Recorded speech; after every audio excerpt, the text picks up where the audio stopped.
Δραματικές στιγμές. 23 Αυγούστου του 2009. 23 Αυγούστου το 2009 λοιπόν, κυρίες και κύριοι, και βρισκόμαστε στο μέτωπο της πυρκαγιάς, όπως με βοηθάει και ο εικονολήπτης Αρτέμις Τιμασούκ, για να δούμε εδώ τι έχει συμβεί.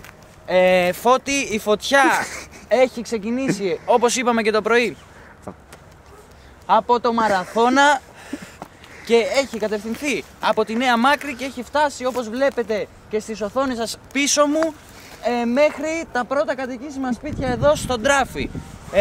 Βρισκόμαστε τώρα σε ένα λόφο πάνω από την πλατεία του Τραφιού και όπως βλέπετε από πίσω η εικόνα μιλάει από μόνο της και είναι απελπιστική.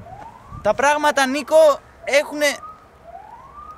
Ναι, Νίκο, τα πράγματα έχουν φτάσει στο απροχώρητο.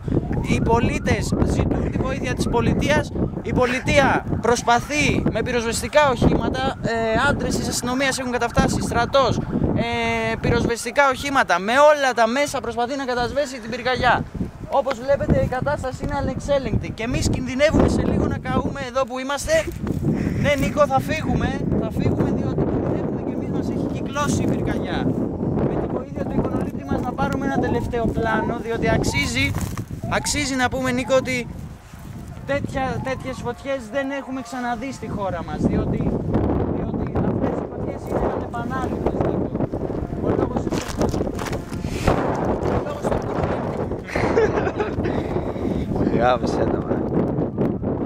η φωτιά έχει φτάσει στο ανεξέλεγκτο, διότι από το πρωί η πύρινη λέλαπα κατακρεουργεί πραγματικά ό,τι βρει μπροστά της.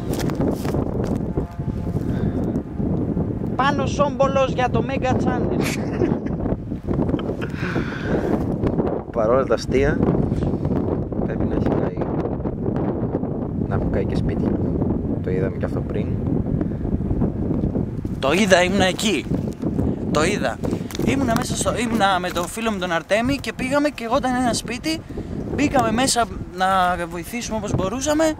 Δυστυχώς δεν μπορέσαμε να κάνουμε κάτι. Είμαι πολύ λυπημένος γι' αυτό.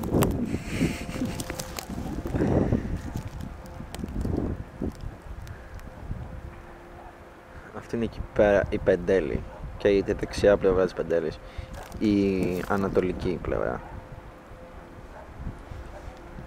και κατευθύνεται δυτικά η φωτιά προς Μαραθών. Βάλε το πάτη, ανοιχτή ακρόαση. Έλα ρε. Έλα. Όχι, του το έκλεισα. Αντί να το σηκώσω.